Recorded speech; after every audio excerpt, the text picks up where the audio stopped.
सभी दर्शकों को मेरे चैनल पर सबको हार्दिक स्वागत है, नमन है, वंदन है। मैं पंडित ब्रजेश चंद्र पाठक मनोकामना ज्योतिष चैनल पर आपके लिए नई नई जानकारियाँ, सार गर्भित जानकारियाँ, कुंडली का विश्लेषण, योग्यता अनुसार उसकी व्याख्या सभी ज्योतिषाचार्य करते हैं। तो जिससे जो प्रभावित होते हैं उनसे अपनी कुंडलियों का लोग प्रेडिक्शन करवाते हैं। यही एक चैनल की व्यवस्था है। इसी के माध्यम से आप लोग सभी से संपर्क साधते हैं और उसका निदान, उसका परिहार, उसका उपाय जानते हैं। चाहे वो रेमेडी के रूप में हो, चाहे उसको अनुष्ठान के रूप में, किसी न किसी रूप से आप उसको निजात पा करके अपने जीवन में अग्रसर होते हैं। मित्रों, अभी तो वर्तमान में आप देख रहे हैं हर जगह धांधली, मिलावट, घूसखोरी, हर तरह से। सर्वप्रथम तो आप अपने मन के विचारों से ही ले लीजिए। जब तक मन के विचार शुद्ध नहीं होंगे तब तक आपको अच्छा संयोग किसी भी तरह से नहीं मिलता है। किसी भी चीज़ में आगे बढ़ने के लिए आपको क्या क्या करना होता है, कितना परिश्रम करते हैं, तब जाके वह चीज़ आपको प्राप्त होती है। राजनीतिक वाले राजनीति में उलट पुलट करते हैं, धांधली करते हैं, कभी इस पार्टी में कभी उस पार्टी में जाते हैं। एक उदाहरण के तौर पे बता रहा हूँ, मैं किसी व्यक्ति विशेष की बात नहीं कर रहा हूँ। उसी तरह से आप देख रहे हैं हर जगह जहाँ भी खाद्य पदार्थ का उपयोग आप कर रहे हैं, चाहे होटल हो, चाहे ठेला हो, क्या क्या तेल, क्या क्या मिलावटी खोवा, क्या क्या दूध, क्या क्या घी कैसे बन रहा है। चर्बी से घी तो साबुन और पाउडर से दूध बन रहा है। तो इसमें जीवन आपका कब तक चलेगा, कब तक आप स्वस्थ रहेंगे, कब तक आपका मन अच्छा रहेगा, पवित्र रहेगा, निश्चल रहेगा।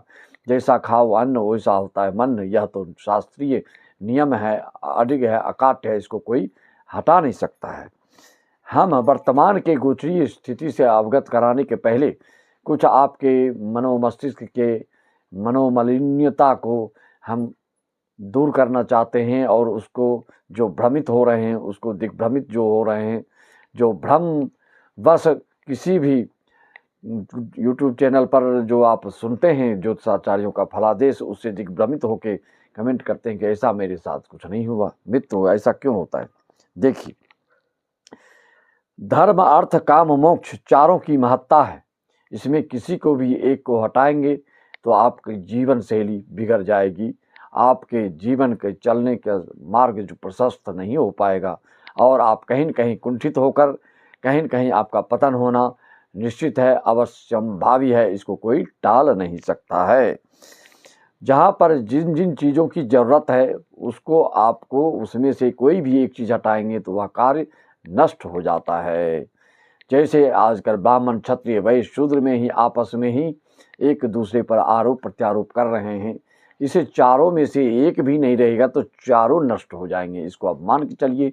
उदाहरणार्थ, उदाहरण के रूप में समझना चाहते हैं तो इसको यूँ समझ सकते हैं आप, जैसे कि स्कूल चलाने वाले स्कूल बनाते हैं और उसमें हेड मास्टर रखते हैं, फिर उसमें टीचर्स होते हैं, फिर विद्यार्थी होते हैं। बिना स्कूल बनाए क्या उसमें हेड मास्टर और मास्टर विद्यार्थी रह सकता है क्या? हेड मास्टर है तो उसकी उपयोगिता है और मास्टरों की वह हेड हैं, उनके निर्देश देते हैं, तब फिर वह विद्यार्थी को पढ़ाते हैं। अगर मास्टर की उपयोगिता तब है जब विद्यार्थी उस स्कूल में हो तो उनको पढ़ाते हैं, तब उनकी सार्थकता है।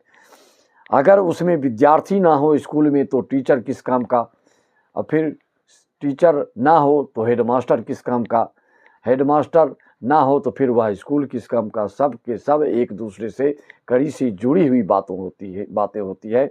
इस पर आपको सभी को, बुद्धिजीवी लोगों को, पढ़े लिखे लोगों को, संस्कारी लोगों को, धार्मिक लोगों को, आस्तिक लोगों को, सात्विक लोगों को ये इस चीज़ को समझना होगा और इसको जन जन तक आपको पहुंचाना होगा। चाहे आप किसी भी जाति के हो, चाहे आप किसी भी क्षेत्र के हो, चाहे आप किसी भी वर्ण व्यवस्था के हो, उसमें कोई सत्य सत्य है, असत्य असत्य। उस पर आपको सत्य पर चल के ही आप किसी न किसी क्षेत्र पर आप विजय प्राप्त कर सकते हैं। किसी के बहकावे में, किसी भ्रम में डाल देने से अगर उनके नक्शे कदम पर चलेंगे तो आप बर्बाद हो जाएंगे। आजकल यूट्यूब चैनल में उलूल जुलूल की बातें, सनातन धर्म को तोड़ने की बातें, हिंदुओं को तोड़ने की बातें, जाति में विद्वेष फैला करके आपस में फोड़ने की बातें, बहुत सारे वीडियो चल रहे हैं। ऐसी वीडियो को देखना भी सख्त मना है, गलत चीज़ को देखना भी सख्त मना है, सुनना भी सख्त मना है, उसका चिंतन करना भी सख्त मना है। इसलिए ऐसी चीज़ पर आपको दृष्टि ही नहीं डालनी चाहिए। डालो तो अच्छा सोचो, अच्छा देखो, अच्छा खाओ, अच्छा सब चीज़ करो तो सब आपका अच्छा होने लगेगा। बुरा सोचोगे, बुरा देखोगे, बुरा श्रवण करोगे, कुसंग करोगे तो सब चीज़ आपका बुरा ही बुरा होने लगेगा। यह ध्रुव सत्य है। इस नियम को, इस शास्त्रीय नियम को इस कोई काट नहीं सकता है। मित्रों, गाड़ी आप चलाते हैं, गाड़ी में हैंडल की भी उपयोगिता है और गाड़ी में इंजन की भी उपयोगिता है, गाड़ी में चक्के की भी उपयोगिता है, गाड़ी में बैठने के लिए आपको सीट की उपयोगिता है। इसमें से किसी भी एक चीज़ को हटा देते हैं तो आप उसका लाभ उस गाड़ी का नहीं ले सकते, वह गाड़ी नहीं चल सकती है। हैंडल हटाएंगे, इंजन है, चक्का है, सीट है तो भी नहीं चला पाएंगे। इंजन, सीट है और हैंडल भी है, चक्का नहीं है तो भी गाड़ी आप नहीं चला पाएंगे। मेरे कहने का तात्पर्य, आपको इसको बताने का मेरा उद्देश्य यही है कि सबको अपनी अपनी जगह पे सबकी उपयोगिता होती है, सबकी सार्थकता होती है, कोई बेकार नहीं होता है।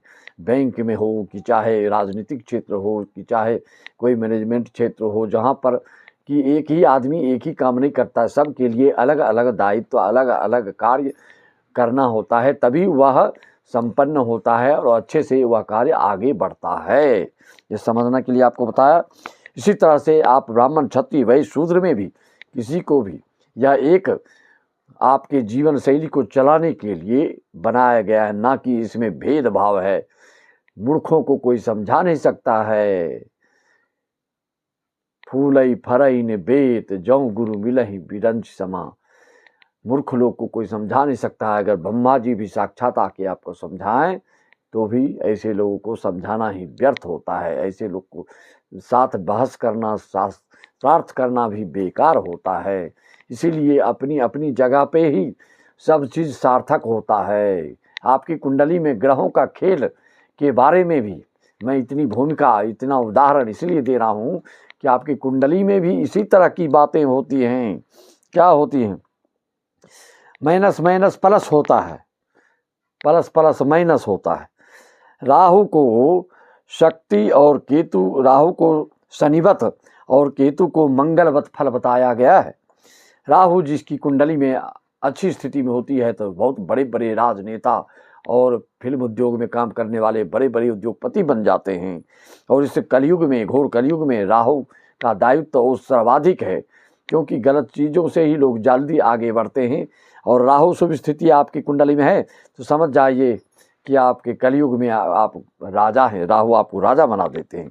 मित्रों, फल ज्योतिष शास्त्र में वर्णन है कि आपको मालूम होना चाहिए कि ये दोनों राहु और शनि, केतु और मंगल जब एक ही भाव में होते हैं, युति बनाते हैं, तो उस भाव के फल को तहस नहस, छिन्न भिन्न, तितर बितर और व्यक्ति को बिल्कुल नष्ट नाबूद कर देते हैं। इस चीज़ को आपको मानना होगा। एक नहीं, हजारों कुंडलियां का अवलोकन कर चुका हूं मैं और उसका प्रेडिक्शन कर चुका हूं। जितने आप लोग फ़ोन करते हैं उसमें से आपको भी मैं बता देता हूं। किसी की भी कुंडली में आप ध्यान दीजिए, शनि में राहु, राहु में शनि अगर गलत जगह बैठा हो या कहीं भी बैठा हो, कभी भी शुभ फल नहीं, आदमी त्रस्त पस्त हो जाता है। ऐसा कि उसको फिर उसके लिए मार्ग ढूंढने लगता है, इसका उपाय क्या करें कि हमारे लिए शुभ हो।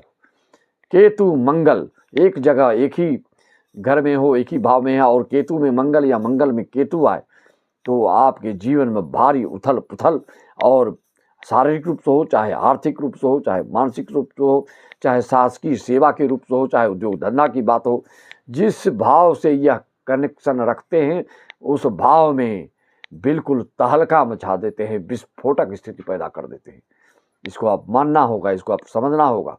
अंगारक योग हो आपके पंचम भाव में और शनि राहु की युति हो जाए एकादश भाव में, तो ऐसे लोगों को वैवाहिक जीवन, संतान का सुख और आपकी विचारधारा के मामले में सब चीज़ नष्ट हो जाता है, सब बेकार हो जाता है। कितना भी धन कमाएंगे कहीं न कहीं डूबेगा, कितना भी आप कुछ करेंगे आपके संतान होंगे ही नहीं। यह पूर्व जन्म के पाप और पुण्य से ही यह सब होता है, किसी के लिए शुभ, किसी के लिए अशुभ। पिछले जन्म में जो शूद्र था, इस जन्म में ब्राह्मण हो रहा है, ब्राह्मण बन गया है। जो पिछले जन्म में ब्राह्मण था, इस जन्म में शूद्र हो गया है। ज्योतिष शास्त्र में सब चीज़ का वर्णन है। पिछले जन्म में आप क्या थे, कैसा कर्म किए, उसी का प्रतिफल इस जन्म में आप भोगने के लिए पैदा हुए हैं। आपको उसी कर्म के अनुसार, उसी पुण्य और पाप के हिसाब से आपके वैसी ही पत्नी, संतान और आपके परिवार, भाई बंधु मिलते हैं। हम लोग एक दूसरे पर दोषारोपण करते हैं, सब अपने अपने कर्मों का ही फल होता है। यह गीता का सार है, श्रीमद् भगवद गीता का। इसलिए इधर उधर की ना सोचकर अपने कर्म को सही कीजिए, अपने सोच को सही कीजिए और लक्ष्य की ओर आगे बढ़ेंगे, तभी आप बिल्कुल उत्तरोत्तर आपकी वृद्धि, उन्नति होती जाएगी। मित्रों, राहु शीघ्रता से भाग्य को वृद्धि करने वाला होता है और हानि की स्थिति में अशुभ भी बहुत जल्दी कर देता है। तो आपकी कुंडली में कैसी स्थिति है, उस हिसाब से आप बताएंगे। मेष राशि वाले के लिए इतना अच्छा योग बन रहा है, सिंह राशि वालों, धनु राशि वालों के लिए, वृश्चिक राशि वालों के लिए आदि आदि योगों को ग्रह गोचरीय स्थिति से मैं आपको अवगत कराते रहता हूँ मित्रों।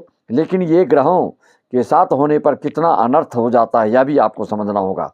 इसको आप कुंडली में खोल कर देखें कि आपकी कुंडली में शनि राहु किस भाव में बैठा है, या केतु मंगल की युति तो कहीं ना हो, या शनि केतु और केतु मंगल और राहु शनि की युति जहाँ भी जिस भाव में होगा, तो उस दशा अंतर्दशा में आपके जीवन में भारी संकटों का सामना करना पड़ता है।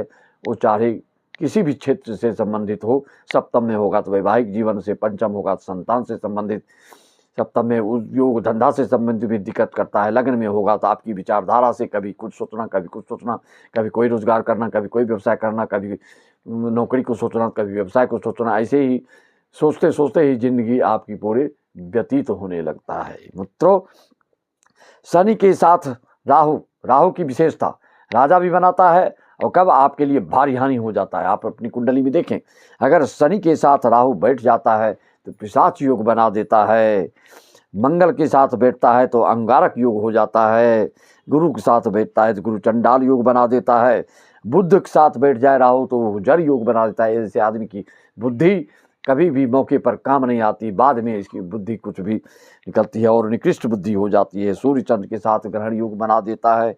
अपनी कुंडली में देखें, कहीं इस तरह के दुर्योग तो आपकी कुंडली में नहीं है। और इस जो गोचरी स्थिति का जो हम प्रेडिक्शन कर रहे हैं आपके समक्ष, जो ऐसा ऐसा होने जा रहा है आप इन राशि वालों के लिए, तो उसके लिए आपको अपनी कुंडली में देखना चाहिए कहीं ग्रह गोचर आपके अनुकूल है कि नहीं, दशा अंतर्दशा आपके शुभ ग्रह के चल रहे हैं कि नहीं, अन्यथा कोई शुभ फल नहीं मिलने वाला। आप सुनते हैं कि यह राशि को ऐसा होने वाला, वैसा वाला, तब जब जो मैं ग्रह का उच्चारण कर रहा हूँ किस बल में है, किस स्थिति में है और किस युति में है, क्या दशांतर दशा चल रही हो, उसके हिसाब से आपको फल मिलता है, ना कि सिर्फ इस प्रेडिक्शन के आधार से आप उसको अपने पर उतारना प्रारंभ कर दें। मित्रों, कितना भी शुभ गोचर चलेगा, अगर आपकी कुंडली में शुभ ग्रह जो दिख रहा है, आप समझ रहे हैं यह शुभ ग्रह है, शुभ फल देना चाहिए, लेकिन ऐसा नहीं होता है, वह भी विपरीत फल देने लगता है। इस अद्भुत अचंभित करने वाले जो वर्तमान में दिसंबर जनवरी में जो शुभ योग बन रहा है मेष राशि, सिंह राशि, वृश्चिक राशि और कन्या राशि, वृषभ राशि वालों के लिए, तो उसका फल कब मिलेगा, जो मैं वर्णन कर रहा हूँ वैसे ग्रह गोचर आपकी कुंडली में हैं, तब लग्न भी बलिष्ठ होना चाहिए, लग्नेश भी बलिष्ठ होना चाहिए आपके। और विषम राशि के पुरुष वर्ग हैं तो विषम लग्न, विषम राशि और लग्नेश और लग्न विशेष अंश के हों तो आपको निश्चित तौर पे फायदा होगा। और मार्केश न चलता हो, आपके अशुभकारी योग ना हो और अशुभ योग कुंडली में ना हो, तो निश्चित तौर पे आपकी स्थिति अभी अच्छी चल रही है और अपार सफलता प्राप्त कर रहे हैं। मित्रों, जरूरी नहीं कि शुभ फल जिसको आप समझ रहे हैं शुभ फल दे और पापी ग्रह जो है वह आपको हमेशा खराब ही फल दे। पापी ग्रह भी कभी अमृत तुल्य फल देता है और जो शुभ फल भी है, शुभ ग्रह है, वह भी कभी विष तुल्य फल देने लगता है। इसको आप यूँ समझ सकते हैं। समझाने के लिए मैं आपको उदाहरण देता हूँ। आप जानते हैं जब भगवान की पूजा करते हैं पंचामृत बनाते हैं, घी भी अमृत माना गया है, दूध दही मधु शक्कर पांचों मिला के बनाते हैं ना अमृत, पंचामृत, भगवान को स्नान ध्यान कराने के लिए, उनके ऊपर चढ़ाने के लिए। लेकिन आपको यह भी पता होना चाहिए, घी अमृत है, मधुरस मधु हनी अमृत है, लेकिन दोनों को जब मिला दोगे ना तो विष हो जाता है। ऐसा आदमी अगर मिला के खाए तो मर जाता है। तो अमृत भी कब विष बन जाता है, विष भी कब अमृत हो जाता है। इस चीज़ को आपको अपनी कुंडली में देखना और समझना होगा। फिर उस हिसाब से आपको अपना स्टेप और अपनी योजना तैयार करनी चाहिए। मेष राशि वालों, कहीं खुशी से पागल ना हो जाओ, क्योंकि एकादश भाव में आपके शनि बैठकर ही इनकम तो करा रहे हैं, भले जैसे करें, थोड़ा धीमी गति है, जैसे भी गति जो शनि का नेचर है उनके हिसाब से आपको शुभ फल तो मिल ही रहा है। और गुरु महाराज, देवताओं के गुरु धन भाव में बैठकर आपको अपार सफलता प्राप्त करा रहे हैं। और परसों से सूर्य देवता भुवन भास्कर भी धनु राशि में, अग्नि तत्व की राशि में जाएंगे। मेष राशि वालों के लिए पंचम भाव के कारक ग्रह सूर्य की स्थान पर पहुंचेंगे, तो आपके लिए यह सूर्य जो है धनु राशि में पहुंचेंगे तो आपके लिए शुभ ही शुभ फल मिलेगा। मित्रों, मेष राशि वालों के लिए भाग्य का भाव धनु होता है, और उसमें जब सूर्य प्रवेश करेंगे तो आपके भाग्य के द्वार खुलेंगे। पहले से शनि भी एकादश द्वितीय भाव में, आपके गुरु भी बैठकर धन की वृद्धि कर रहे हैं, और परसों से जब सूर्य देवता अपनी धनु राशि में जाएंगे तो यह भी आपको अपार सफलता के लिए आपके दरवाजे को खोल देंगे। ये कितनी अच्छी बातें हैं मेष राशि वालों के लिए। लेकिन शुभ स्थिति में अगर ग्रह ये तीनों हैं तो बिल्कुल आप अंदर से संतुष्ट हैं, खुश हैं, और आगे की रूपरेखा बना रहे हैं। आगे और तरक्की उन्नति के लिए घर द्वार दरवाज़ा मकान दुकान भवन आदि के लिए आप योजना जो बना रहे हैं वह फलीभूत होने जा रहा है। आपको ध्यान देना होगा। तब जब राशि परिवर्तन होगा तो क्या क्या ध्यान देना चाहिए, उसके लिए मैं आपको हमेशा इस गोचरीय स्थिति से अवगत कराते रहता हूँ। आपको किसी प्रकार की जानकारी चाहिए तो आप हमसे संपर्क साध करके मात्र 501 में सारी जानकारियाँ, 2000-3000 की बात नहीं है, 501 में सारी जानकारियाँ आप प्राप्त कर सकते हैं।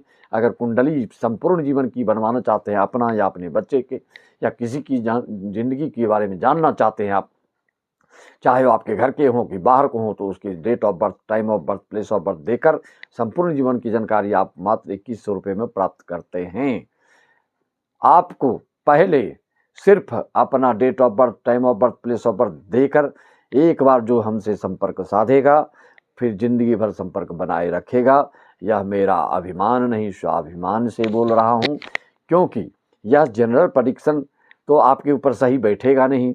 आपकी कुंडली का जब तक प्रेडिक्शन करके मैं आपको ना बताऊं, उसको आप ना समझ लें, तब तक आपको यह समझना मुश्किल है कि ज़िंदगी में क्या होगा, नहीं होगा, कैसे होगा, क्या करूंगा। इसके लिए आपको कुंडली को देखना ही पड़ता है। वो चाहे राजा हो, चाहे मंत्री हो, चाहे कोई भी हो, सब अपनी कुंडली के हिसाब से रूपरेखा तैयार करते हैं। जो बुद्धिजीवी हैं, जो सात्विक हैं, जो आस्तिक हैं, जो धार्मिक हैं, जो नास्तिक हैं, जो पढ़ लिख के भी गंवारपन वाली बात करते हैं, जो बिल्कुल असंस्कारी हैं, संस्कारी घर के नहीं हैं, जो कुसंग में ही हमेशा रहते हैं, खाने पीने वाले वही काम के संग में हमेशा रहते हैं, तो उनकी बुद्धि भी भ्रष्ट हो जाती है।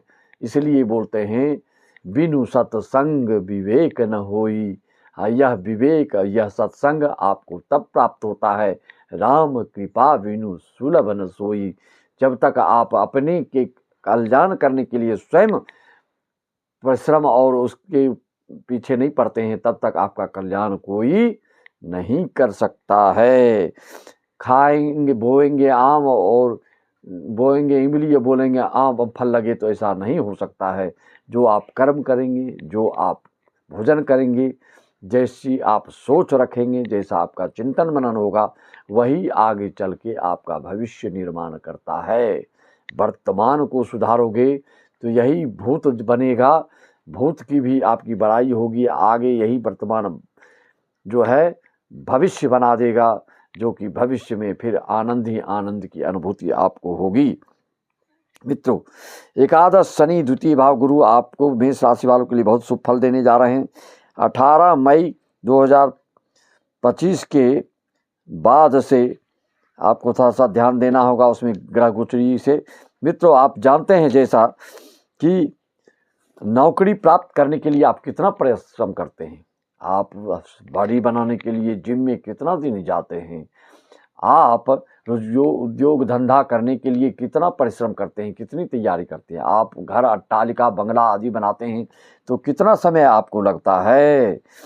सकारात्मक, रचनात्मक, सृजनात्मक कार्य करने में समय लगता है। अगर घर को तोड़ना चाहो, बुलडोज़र लाओ, 2 मिनट में तोड़ दो, घर आपका ख़त्म। नौकरी छोड़ने के लिए एक एप्लीकेशन लिख के दे दो, आपका नौकरी ख़त्म हो जाता है। पहाड़ पर चढ़ने में कितना दिन लगता है? चढ़ने में इतना परिश्रम, इतना अथक प्रयास करते हो और वहाँ से गिरना चाहो तो 2 मिनट में आपका पतन हो जाता है। यही आपका चरित्र है, यही आपका संस्कार है। जीवन भर की पूंजी को आप क्षण भर में गंवा बैठते हैं। ऐसे बहुत सारे लोग हैं। आपको कलयुगी भाषा में समझाऊं तो एक घर में 2 पत्नी जो ले आता है, उसका घर कैसा होता है? नरक बन जाता है कि नहीं बन जाता है? एक घर में 2 मालिक हो जाए तो उसका घर नर्क बन जाता है कि नहीं बन जाता है? यह सब आप सब हमारा अपना अनुभव हमको बताइए। यह कलयुगी भाषा में समझाने के लिए मैंने ऐसा बताया, और जो ऐसा करते हैं वह तो इस चीज़ से बिल्कुल पूर्ण वाकिफ़ है, समझ रहे हैं कि पंडित जी हमको क्या समझाना चाह रहे हैं। कहने के मतलब अकेले हैं, धर्म युत होकर धार्मिक पद्धति से गृहस्थ जीवन चला रहे हैं तो आपका घर स्वर्ग है, आपकी पत्नी गृह लक्ष्मी है, महालक्ष्मी है। अगर 2 पत्नी, 1 पत्नी 2 पति ऐसा उटपटांग काम जो कर रहे हैं, जो करते हैं, वह जीवन में कभी सुखी नहीं हो सकते हैं। किसी अपरिहार्य कारण से, किसी विशेष कारण से आपके एक कोई गुजर जाएं, मृत्यु को प्राप्त कर लें, स्वर्गीय हो जाएं, तो उसकी वैकल्पिक व्यवस्था में शास्त्रों में इसका वर्णन है। ना कि जो जैसे आप आजकल लोग कर रहे हैं, वह आगे के भविष्य को अपने आप नर्क बनाकर रखने जा रहे हैं।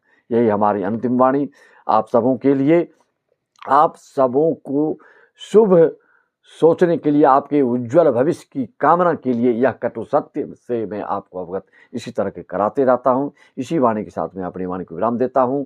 अगले साल के भविष्य जानने के लिए आप संपर्क साध सकते हैं हमारे मनोकामना ज्योतिष चैनल में। अपने राशि, अपने मूलांक के अनुसार सर्च मारकर पूरी जानकारियाँ प्राप्त कर सकते हैं। अनुष्ठान आदि आपको अच्छे पंडितों से कराना हो, उसको फल प्राप्त करना हो, तो उसके लिए भी आप संपर्क साध सकते हैं। आप चाहे भारत में हो, जर्मनी में हो, अमेरिका हो या नेपाल हो, कहीं भी हो, वीडियो कॉलिंग से आजकल सबकी सुलभ हो गया, सहज हो गया, सरल हो गया। सभी को पुनः मेरा नमन, वंदन, अभिनंदन। सबको राम राम, जय श्री राम, ओम नमः शिवाय, हरि ओम तत्सत, जय सत।